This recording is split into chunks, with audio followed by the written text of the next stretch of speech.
something that if you violate it, you're in violation of a shvus. That means a bona fide rabbinic transgression. Mishum reshus, or something which is reshus, which Gemara will say, meaning it's a semi-mitzvah that you're not permitted to do. Mishum mitzvah, or you're not permitted to do it even though it is a mitzvah. For Shabbos, if you're chayv on Shabbos for any one of these areas of transgression, when the shvus, which is a bona fide rabbinic prohibition, because it has no relevance to mitzvah. Reshus means, although it has relevance to mitzvah, but it's not a full mitzvah relative to what an obligatory mitzvah is. Mishum mitzvah. For Shabbos chayv and olav. Shabbos if violent, you're chayav. Excuse me, chayav and olav b'yom tiv. If you chayv b'Shabbos, you chayv b'yom tiv. What are examples of shvus?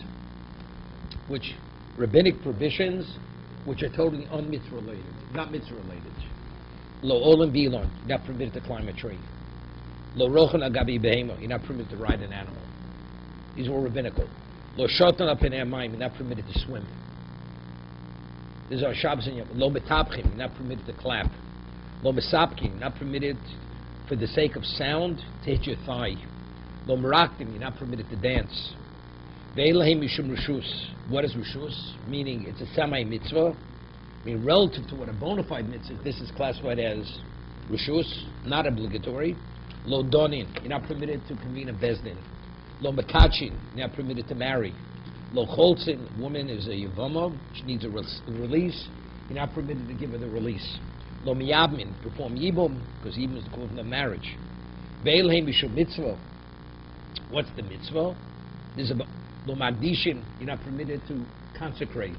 Lo marichin, which is similar to, you say you accept upon yourself erki, somebody's erech, innate value, he accepts about. Lo machrimin, which is also, that's berek habayis.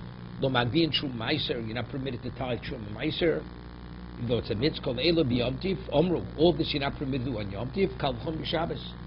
If you're not permitted to do on Yom Tiv, definitely not on Shabbos. Ein ben Yom Tiv to Shabbos. What is the halachic difference between Yom Tiv and Shabbos? El ochel nefesh b'lvod. Ochel nefesh, that's the only difference. But in terms of these shvusim, these rabbinic prohibitions, there is no difference between Shabbos and Yom Tiv. Lo olam di'ilon, why aren't you permitted to climb a tree in the Gemara? Zer Shem yitlosh, because the concern, you may actually break a branch. You detach a branch from the tree as you climb. Lo rochen al gabi behema, why aren't you permitted to ride an animal? Zer Shem yitzchutz l'tchum, so Rashi himself says, because you're walking, you have a sense of location. Because you walk, but if you ride so quickly, you don't notice where exactly you're at. So the Gemara says, so what is that? So evidently, if it's a gzera, you may go out of the tchum. We know that we don't make a gzera l'gzera. We don't make a fence to protect the fence. So going 2,000 amos is considered rabbinical. We're not going to make a fence to protect the rabbinic fence. So evidently, we're able to draw from here. If the reason is because you may go out of the tchum, evidently tchum is d'oraisa. Shema minot tchum d'oraisa, which is machlokes tanoim. El gzera shem yachtom zmorim. You may actually break off a branch and use it as a riding crop, right? Because that's what a person normally does. Lo shatam pnei hamayim, you're not permitted to swim. Why? Shem yaseh chavishal she'otim. Because you may make a swimming apparatus. Okay, says Machlos Rashi tells exactly what you may make. Lo metapim, lo mesapim, lo meragdin. You're not permitted to clap. So Rashi says this for the sake of simple, for joy. Right? Because you may fashion a musical instrument. That's the reason why you're not permitted. It says Maka b'patish. So let's say you have a piano. Why aren't you permitted to play piano? Because you may actually tune the piano. Elu hein mishum reshus lo donin. It's non-obligatory, although someone asks, well, mitzvah, how could it say it's reshus? That it's only non-obligatory, it's not mitzvah, okay, there's somebody who's more qualified than he is. Meaning to convene the bezdin. Or makat, to marry. Or mitzvah, right? But you're fulfilling a mitzvah. Lo tzricha dislay isha bottom. The man's already has a wife, he has children. So he already fulfilled the mitzvah for Ruv. You want to marry another wife, okay? Right? No, what do you have to wait? On Yom Tov, Shabbos and Yom Tov, you're not permitted. Rabbinically, you're not permitted. Okay? Lo Yabin, you're not permitted to give Chalitza or Yibum. Mares, but this is mitzvah ko'ovid, lo tzricha dika godel. Now there's a mitzvah, the elder brother should be the one who should perform this. So any brother who's other than the elder brother, although it's a mitzvah, but it's not the ultimate mitzvah. So therefore it's classified as rishus. Well, mitzvah begodel yabin, and the ultimate mitzvah, the optimum way to fulfill the mitzvah is the eldest brother, he should be the one to perform the yibum. V'kula time amai, and why every one of these things, why don't we want you to do the chalitza, the yibum? Because there's a concern you may write. So Rashi explained, well, what are you going to write? So Rashi,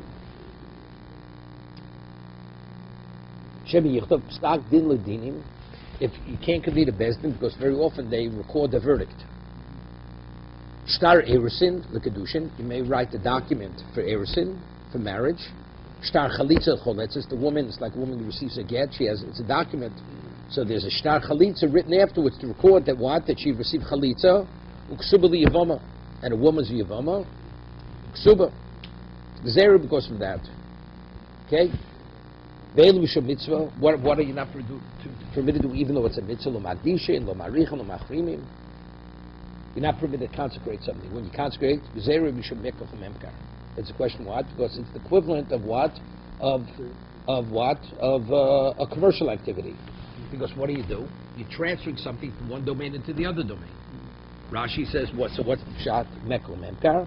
Memkach doma shemotzi mishus l'rishus hegdish.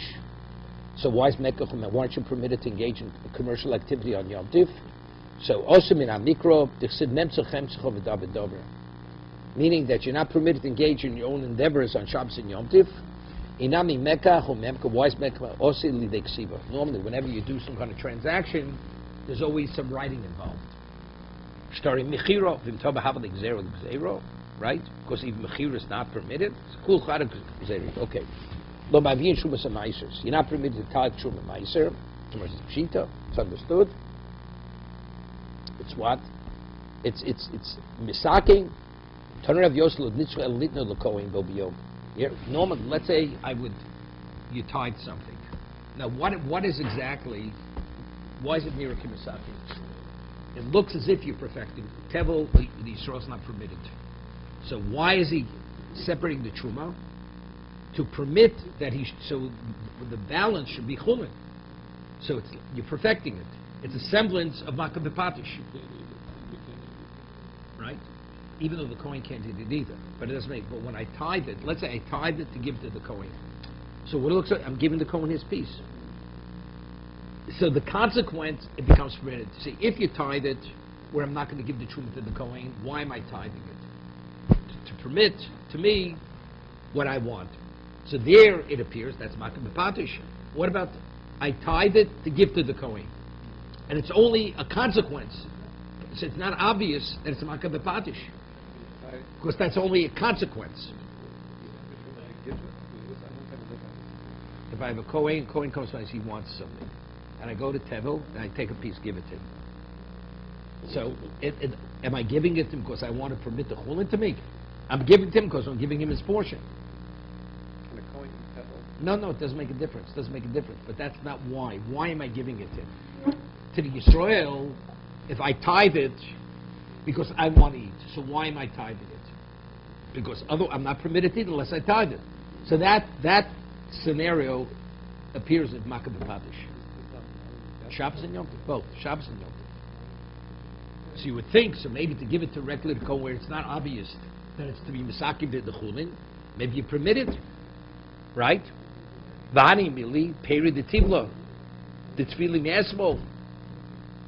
Why are you not permitted to tithe? That's something that was already tevel before Shabbos and Yom Tov. Avre peri the tefillah. No, let's say something comes tevel on Yom Tov. Let's say you make dough. We have in the first parak. You make a dough on Yom Tov. You couldn't have tithed it before Yom Tov. Go to Isa, lafrushim no chalam afrishinon, yasmin al kohen. Right? That you're permitted. The only type of tevel you're not permitted to tithe is tevel that pre-existed Shabbos or Yom Tov. But tevel, which came about as a result of something on Yom Tov, like you made dough, right? You're permitted to bake on Yom Tov. So that means you're permitted dough. You're permitted to make the dough. So if that's the case, couldn't you tithe it before? It wasn't possible. As a result of that kind of, that you're permitted. V'ani mishum reshus iko, mishum shvus leko. Right? So Maris, v'hani mishum reshus iko, mishum shvus leko. What do you mean it's reshus? It's reshus. It's shvus, it's a rabbinic provision. So the Maris, v'hani mishum reshus iko, mishum shvus leko. V'hani mishum mitzvah iko, mishum shvus leko. I mean, every one of these cases, why are you not permitted to do it? Because it's a shvus. Shvus means, rabbinically, you have to refrain from it. So what do we call one reshus, one mitzvah, one this? You're not permitted because it's a mitzvah. It's not because it's a mitzvah. You're not permitted to do it. You're not permitted to do it because it's a reshus. What it means to say, like, lo mi boy shvus great. Also, I think when did the chachomim, when rabbinically did they prohibit you do something which is unrelated to mitzvah whatsoever? That's where they legislate offense. What about it has a semi-mitzvah value? Maybe not. There's no, even that, nami also. No, not the dough. Dough, you're permitted. The Mishnah, the case that says in the Mishnah that you're not permitted to do it. Why is it classified in three? Shvus, reshus, mitzvah. You'd say, shvus, you're not permitted. Then maybe reshus, you're permitted. No, even that you're not permitted. And not only you're not permitted that, even something which is a bona fide mitzvah. Lo mi boy shvus to reshus to osir, el afilu shvus the mitzvah nami osir. That's what the Mishnah is telling us. Regardless of to what degree the obligation is, but since there's a basis to make offense, we make offense rabbinically, you're not permitted. All this it says, we say you're not permitted on Yom Tif, and it says Kol Shkem B'Shabbos. Uriminu, we say Meshilin Derech Haruba B'Yom Tif, Lo B'Shabbos. Right?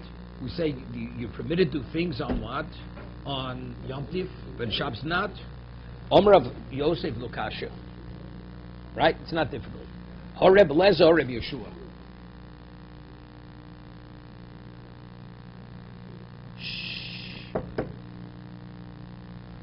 Horeb Leza, Horeb Yeshua. It's a machlok Horeb Leza Yeshua. What's the story? Tanya. We have a case. Osaves Beno Shinofel. You have a mother and its calf fall into a pit. So you're not permitted to slaughter both on Yom Tif. Correct? So now, are you permitted to take both of them out of the pit? You're permitted to make the effort for Ochel Nefesh. So one we can take out. What about both? But you're not permitted to slaughter both. Right? So, but how do we somehow get both out of the pit? You take the first one out, having in mind you're going to slaughter it. V'shochto. You slaughter it. The other ones, you take care of its needs in the pit, that it should not die in the pit. And after Yom Tov, you take it out. Rabbi Shlomo says no. There's a way, using a subterfuge, you can take out both of them. How? You take out the first one, having in mind to slaughter it. But factually, you don't slaughter it. Why? Because you say, so maybe the one in the pit, maybe this one in the pit is more appropriate to slaughter for Yom Tov. Now he has a choice. He can slaughter A, slaughter B, but he's not slaughtering both. So Rabbi Yeshua says you could rely on the subterfuge, and Rabbi Lezer says no. So that we say that we're more lenient on Yom Tif, that's going like Rabbi Lezer. But the one who says no, that we're machmer on Yom Tif, he doesn't differentiate between Shabbos and Yom Tif.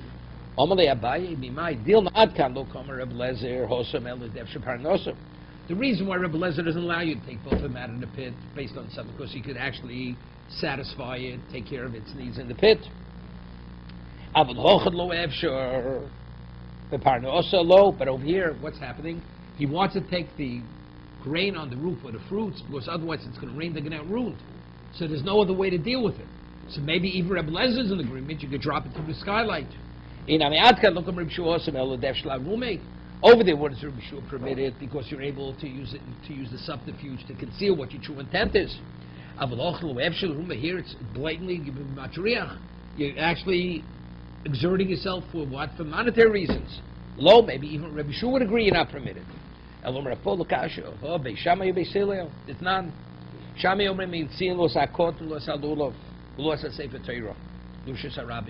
You're not permitted to carry, right? Unless it's what? It's directly food related. But the child, the lul, safe Torah, that you're not permitted. Beisil matirim, because beisil holds mitoch. So therefore, over here, why do we allow you to transport the fruits? Right? We don't see them as muktzah. Dilma loi adkan lo come Beishamai hosmel otzo. Beishamai and Beisil are only arguing what you're permitted to transport in from Rosh Hashanah. Avlat kilto lo. But in terms of moving it, even Beishamai agrees that you're permitted to take it and drop it through the skylight. So that was so. Why did Chazal? What was the basis for the fence of muktzah? Why did they legislate the laws of muktzah? Something that has no relevance to Shabbos or Yom Tov, you're not permitted to touch. You know why? Because the concern you may actually transport it. Because during the week we transport without thinking from domain to domain. By making the sermons what you're permitted to engage with, what you're not, that'll cause a person to stop to think what he's permitted, what he's not. And he realizes that you're not permitted to transport from domain to domain. So Beis Shammai holds that you're not permitted, unless it's Ochel Nefesh, you're not permitted to transport. Therefore, he doesn't allow you even to touch the fruits on the roof. They're drying out these fruits, right? Because you may transport it.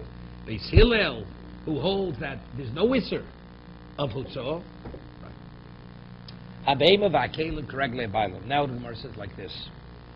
We have the laws of Tchum. Just as you have laws of Tchum on Shabbos, you have Tchum on Yom Tov. Normally you have to hear this. You're not permitted to carry beyond 2,000 amos beyond the city limits. Let's say a person wants to extend this Tchum. That's when you make an Erev Tchum. You take food, put it at the 2,000 amma mark. That extends your Tchum. But when you, to the degree that you extend the Tchum in one direction, you lose it on the other side. Okay? That's the way it works. It's okay? So now, what determines a person, we understand, you can only go where your Tchum is. What about if you have clothing, you have food? Which when Shabbos Yom Tov began was in your domain, in your possession. And somebody comes down and borrows that food on Shabbos or Yom Tov. And you made a Tchum, let's say, going to the south of the city. And you can't step out of the city as much as 1 foot to the north. Now a person borrows it, he didn't make a Tchum. So for him, his Tchum is 2,000 amma radius around the whole city. Now he borrows from you your coat. Are you permitted to take his coat now and wear it to the north? You're not permitted. Because all possessions identify with the person. And since the person's Tchum is only in one direction, not the other direction, all the possessions when Shabbos Yom began, they identify with him. That's what we're talking about over here. So look, a person has an animal, he has vessels, clothing, correctly abali. The Tchum is established based on the owner, whose ever possession they were in when Shabbos Yom began. What about a person gives his animal or to a son or to a shepherd, right? Even though they're in possession of the shepherd, but whose animal is he shepherding? He's shepherding the animal of who? Of the owner. So therefore, again, the shepherd cannot take it into the domain, into his own domain, into where he could go. Okay?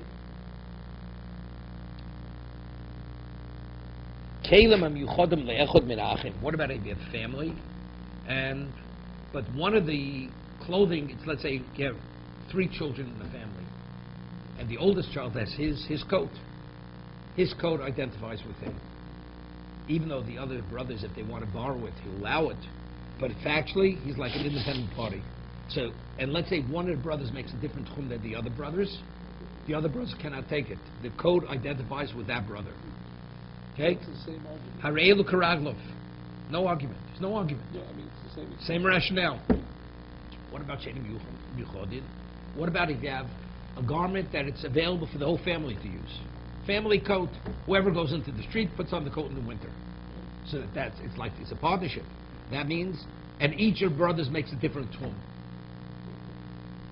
It's going to be limited to all the tchumin, because each one has an interest in that coat. You following? Let's say a person makes his tchum goes 1,000 amos beyond the limit in one side, and another brother didn't make the tchum. The brother, because this coat is shared by the whole family, he could only take maximally 1,000 amos in the other direction, because one of the brothers has an interest in that coat. He's also an owner of that coat. Okay? Hareelu Kamok. It's only overlapping areas? Only areas which overlap. Only have to be... Right. If they overlap, fine. If they don't overlap, you can't take it there. The Mishnah will be more explicit in a moment. Hareelu Kamokom Shahuchim. You can only take it to the location where they all could go. Okay? Hashol kli mechaveru, me'erev Yom Tov. Person borrows a vessel before Yom Tov begins, so it's not his vessel. It's borrowed. Karagle Hashol. It identifies with who? With the borrower. Because the borrower borrowed it, because when Yom Tov began, it was in his domain, right of usage, so therefore it identifies with him. What about if he borrows that same vessel, the Yom Tov? Karagle Hamashal, then it's limited to the lender. Because when Yom Tov began, what was the tchum? Who does that vessel or garment identify? With the lender. So the borrower who borrows on Yom Tov is limited to the tchum of the lender. Right. A woman wants to make a dish, bake a cake. She has to borrow the flour, or she wants to borrow some spice or salt or water. See in a moment. So whoever contributes to those ingredients of bread, it's limited to all the contributors of the ingredients. If it was on Yom Tov. On Yom Tov. If it was on Yom Tov. Yeah? But also, you can't really borrow it. No, it doesn't make a difference. What if I don't want to give you a gift? I want to give you my coat on Yom Tov. Doesn't make a difference. The principle is because the item identifies the shvisa with the person who had it when Yom Tov or Shabbos began. Okay? That's the way it works. She borrows here tavlin, spices, water, and salt. Lisosa to add to her dough. It's limited to the location where they both can go. Whoever contributed to that dough.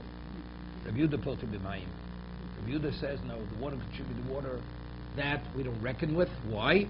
They shaded by the mamush. Because since water, we're talking about you bake a bread. You see the water, the salt, you taste. The spice, you taste. The water is gone.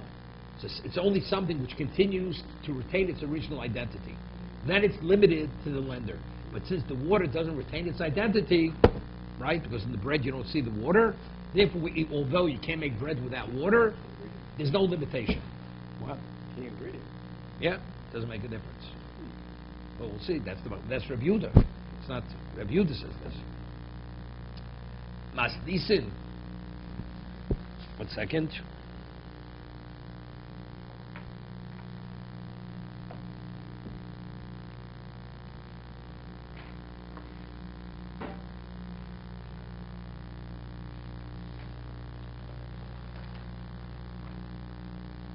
Masdisin below Reb Dosa. The Mishnah doesn't go like Reb Dosa. Our Mishnah says that if a person has an animal and gives it to the shepherd, it's karagle habaylim, right? It identifies with the one who owns it, not with the shepherd. Okay? So seemingly the Mishnah cannot go to Reb Dosa. Why can't it go to Reb Dosa? The Tanya, Reb Dosa Omer of Amidu Abishol Omer. Some say Reb Dosa, others say it was Reb Abishol said this. Halokech be'ich michaver me'erev Yom Tov. Person purchases an animal before Yom Tov. We agree, I'm going to buy the animal from you. Apish lo moslo, although the buyer did not take physical possession of the animal. Ela b'Yom Tov. He took it on Yom Tov. Ariu karagli elokech. It's considered, it identifies with the buyer, although the buyer did not take possession. So physically, whose possession was it? In the seller's. Nevertheless, it identifies with the buyer. Hamose behemo l'roeh. A person gives an animal to a shepherd. Apish lo masalo. He usually gives the animal to the shepherd, even though he hasn't yet given it to the shepherd. Ela b'Yom Tov. The shepherd takes possession of it on Yom Tov. Ari karagle haroeh. It's the shepherd. So, and what does the Mishnah say? No. That wherever the animal is before you, right? It's the what? It's the owner. It's not the shepherd. I feel tamer of those. No, Mishnah, Lokasha. Kan b'ro echad, kan b'shnei roim. Hear this. Let's say you have one shepherd, and even though it was the possession of the owner, his mindset was, this animal I want to be in the domain of the shepherd, this Yom Tov. So therefore, although physically it's his domain, he doesn't identify, the animal doesn't identify with him. We'll see Rashi in a minute. Therefore, it identifies with who? With the shepherd. But what about if shepherds, and he hasn't made up his mind which he's giving it to? So when you don't make up your mind which shepherd you're giving it to, so until you give it, in whose domain is it? It's your domain, right? Dekanami. And how do you see this? No, because it says in the question, it says if he gives the animal to his son or to the shepherd. So we're talking about two individuals. So he could either give it to his son, or he could give it to the shepherd. So since he hasn't determined which one and he retains in his domain, that means until it's determined, it identifies with the one who possesses the animal. Let's see Rashi here. Kabro echad tap Rashi. In the el rochad, you only have one shepherd in the town.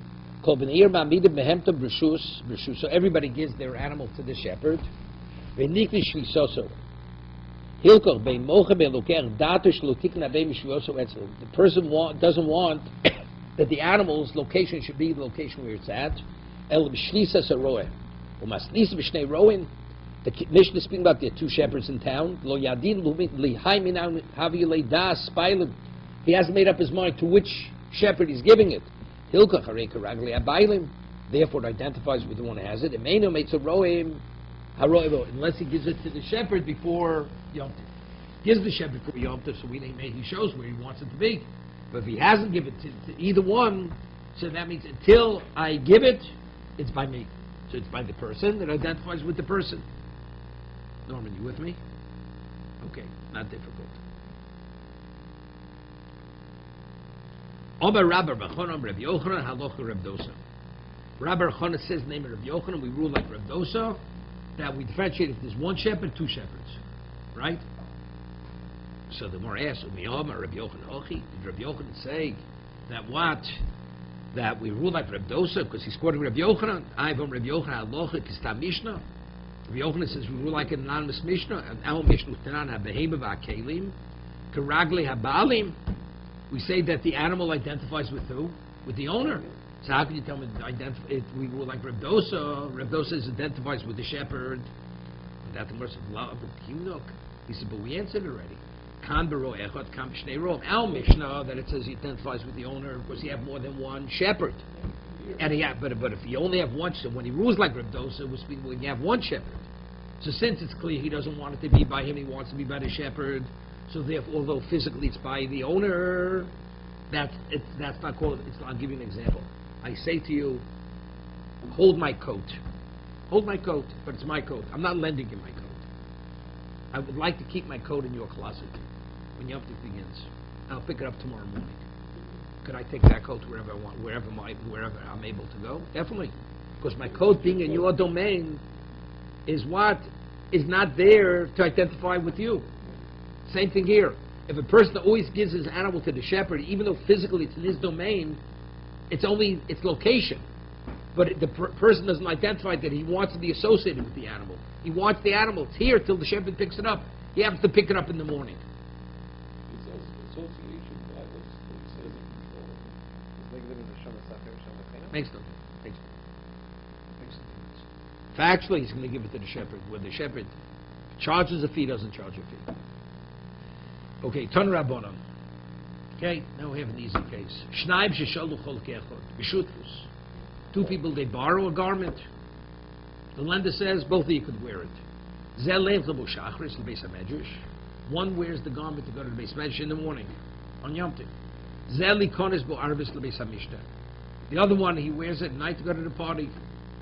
Right? Same party, same garment he wears to the beis medrash. He wears the other person wears it to the party at night. Ze'orav l'tzofon, one of the borrowers made his eruv to the north, Ze'orav l'dorom, and the other one made his eruv to the south. Zeh she'eruv l'tzofon, mahalech l'tzofon, karagdi b'she'orav, olav l'dorom. The person who could go to the north could only go to the degree that the person is able to go to the south. Right? Right? Means I can only go to the north, although I could go beyond 2,000 amos. But let's say the person made the eruv to the north 2,000 amos. That means I can't go to the north, not even as much as an inch. Right? Because the one who could go to the south, he's a partner in this. Means only the area where they overlap, both eruvs overlap that area, only there, that's where you could take the garment. But where neither could go, because of the eruv they made to that extent, the garment cannot be taken there. Okay? The mitzvahs at home. Let's say one made it a full 2,000, extended it to the south, and the other a full 2,000 to the north. They can't take it out as much as an inch from the city. Because the Eruv, outside of the city limits, it's been expended to its fullest. Okay? Even if they don't do things, Doesn't make a difference. as long as they make the Eruv, that's They make it. That is your location of Shvisa. The whole concept is Shvisa. That is my location that's my location when Shabbos or Yom Tov begin. That's where I put the food. That's the concept. you're in the city, and you put the, you say you want to, you're thinking that you want to walk through. What is the 4,000. rationale? I live in a city. We see a city is Dalar Amos. As large as the city is, you see it as Dalar Amos. Now I have 2,000 Amos outside the city. Okay? Outside the city. Okay? Of course, the 2,000 Amos identifies with the city. Now I want to extend it another 2,000 Amos. I put the food 2,000 Amos beyond the farthest I could go. Wait. So where's my location when Shabbos begins? Where that food is. So I have a radius of that food, 2,000 Amos. Okay? If that is my place, so to the other, this is to the south, to the north, I can't go. Because where's my Moker Shvisa? It's the equidistant location between the 2,000 in the city and the 2,000 beyond the location where I was. The cities in 1,000 Amos, you can only, What? No, so that's more than Erevin talks about. Let's say my Erev goes two Amos into a new city. So if you look at a new city as Dalar Amos, I could go to full next city too. Because you see a city as Dalar Amos. Okay. In this case, one of the borrowers was taking it in the morning. Doesn't make it doesn't. If the lender knew in advance, can he give it half a day to one and half a day to the other? Doesn't make a difference. No. If you wait longer for that. No, because when Yom Tov began, who has a right to use this garment today? Right? Both of them. So both of them are considered borrowers when Yom Tov begins. So that means the garment identifies with both borrowers. So where's your location when Yom Tov began? You have different locations. So therefore they have to overlap. Yeah. the case in Eruv, you can put an Eruv on both sides. No, You're that's not only sure. conditional. We'll discuss that at the end of the page. That's only if you hold Breira. It's not said. We'll see. Only if you hold Breira. Itmar. Shnaim shelokhu chovis ubeim b'beshutfus. Two people, they buy a barrel of wine together, and they buy an animal together. Partnership. So when you buy a barrel of wine together, you understand, a garment, we're going to use the same garment. You in the evening, me in the morning. But if you buy a barrel of wine, that means 50% of the wine is mine, 50% of the wine is yours. Let's say now I take my 50%. Right? Could I take my wine wherever I want to take the wine? Right? And I said, we'll divide tomorrow morning. We divide the barrel in the morning. 50-gallon barrel, I take 25 gallons, you take 25 gallons. Can I take the wine wherever I want to take it? So it's going to be Machlokes Rav and Shmuel. If I have an animal, we're going to slaughter the animal Yom Tov morning. I'll take 50%, you take 50%. Do we apply the same principle like the garment? It can only be taken where the locations overlap. Rav Amar Chovis Muteres Beim Asura. Rav says the Chovis, when you divide the barrel, you can take the wine wherever you want to take the wine, but the animal, even if it's divided, you cannot.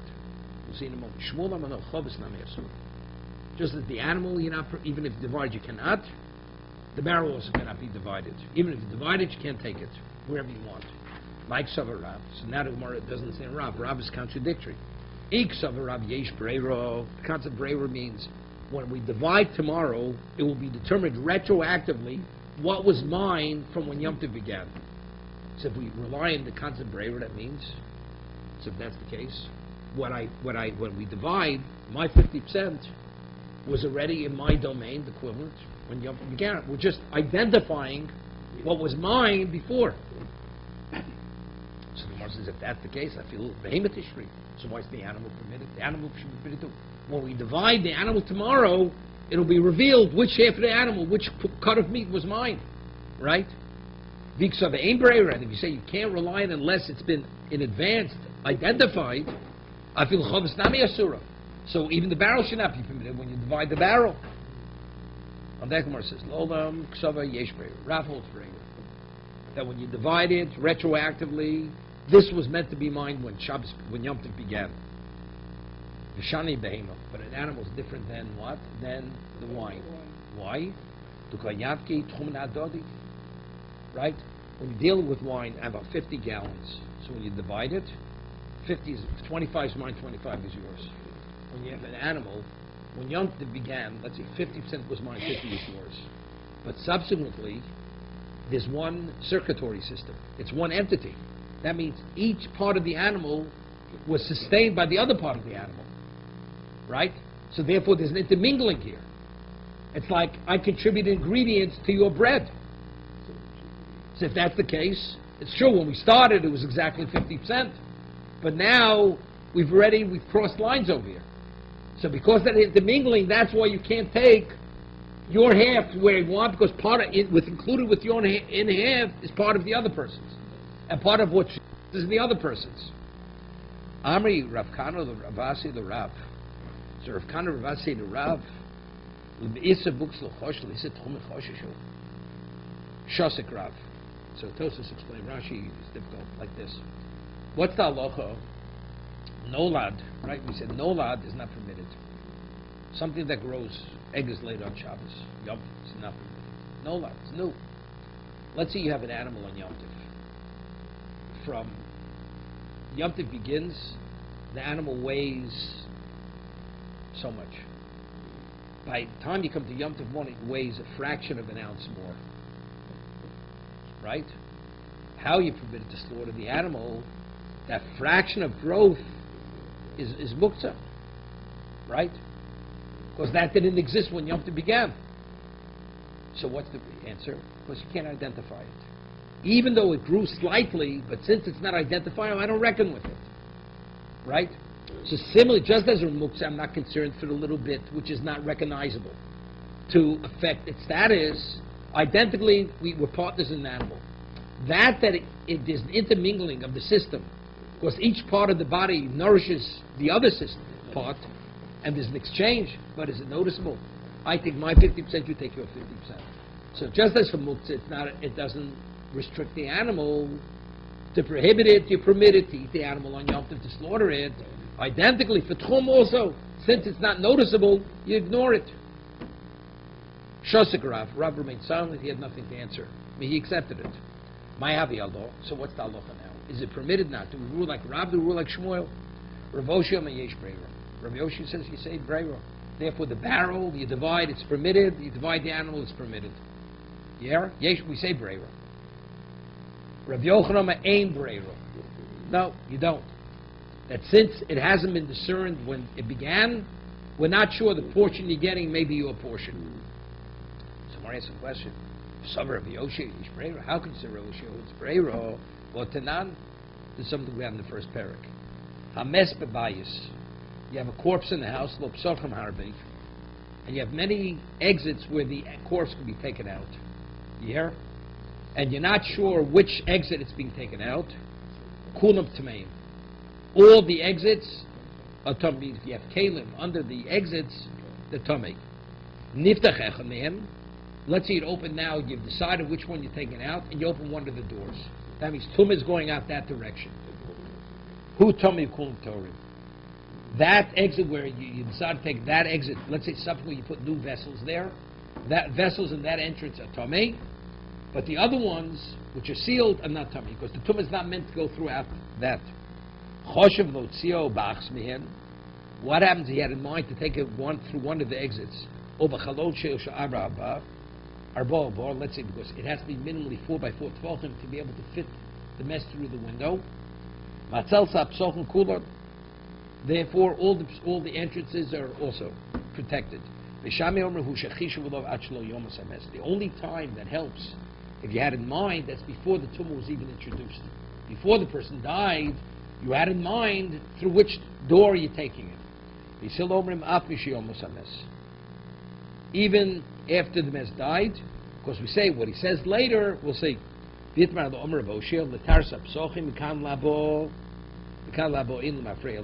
Bachlos B'Shamei Sil was only speaking about going into the future. But in terms of the past, it's not. So if that's the case, you see, Rabbi Oshir doesn't know the Breira. Because otherwise, it should even be the Mafrei, it should even be retroactive.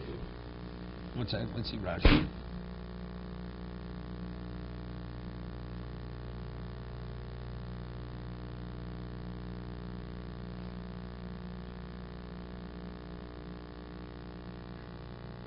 Yeah. So in that Gemara says Epoch Rabosha will invert the opinions. Rabosha Omer Ein Breiro, Rabbi Yochanan Yesh Breiro.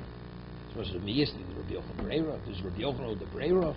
Vomer Rabbi Asim Rabbi Yochanan. Now, what's this week's parsha? What happens when the Jubilee year comes? I sell a piece of property I have in Eretz Yisrael. The Jubilee year comes.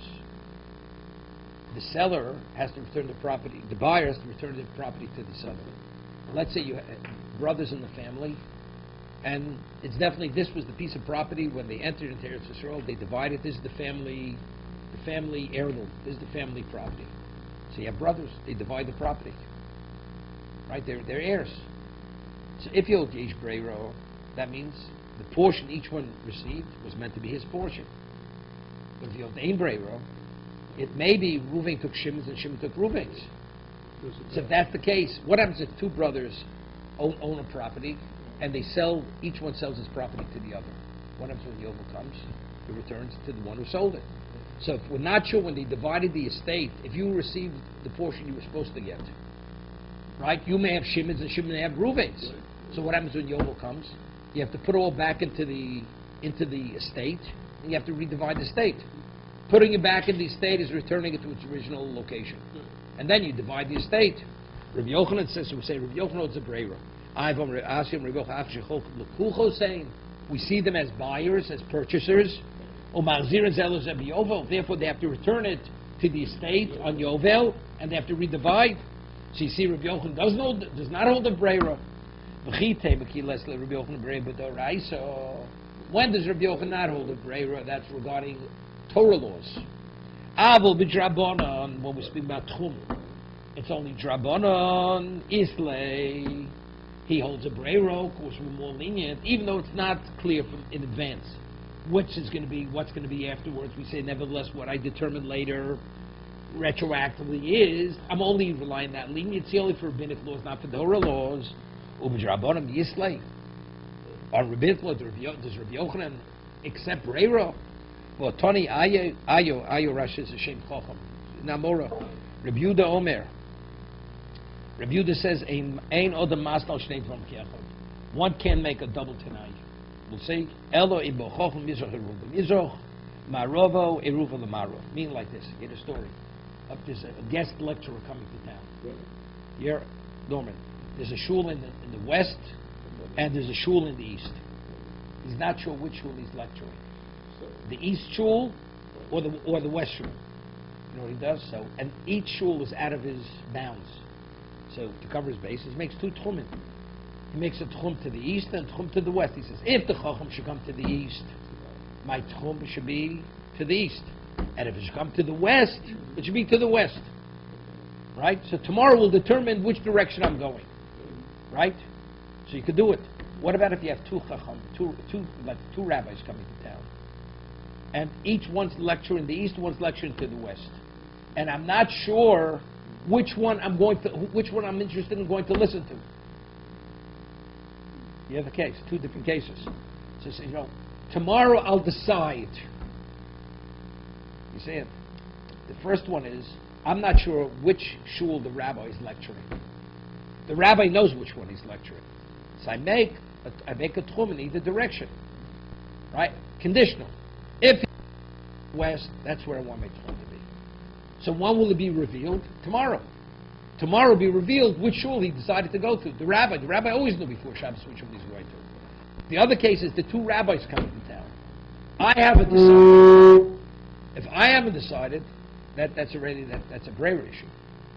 Right? Tomorrow when I decide, that will determine which one I'm going to. Well, we'll see. That's too late. So it says, but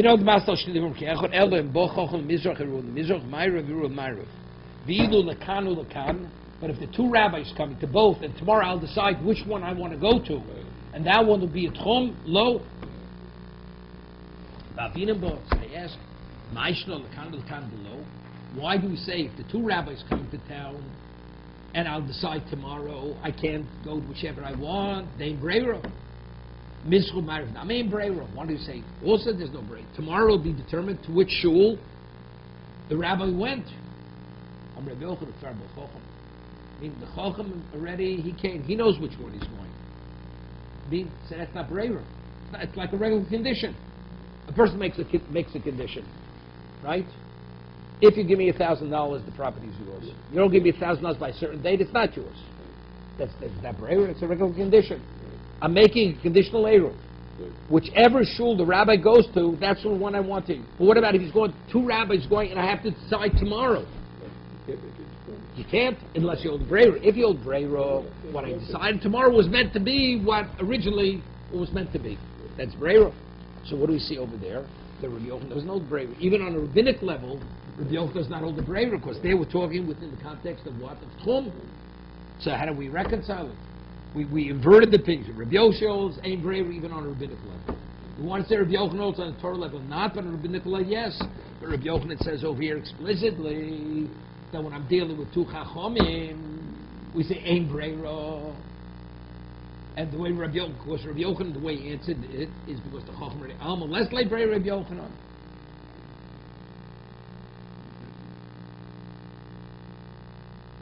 Lo Seifo,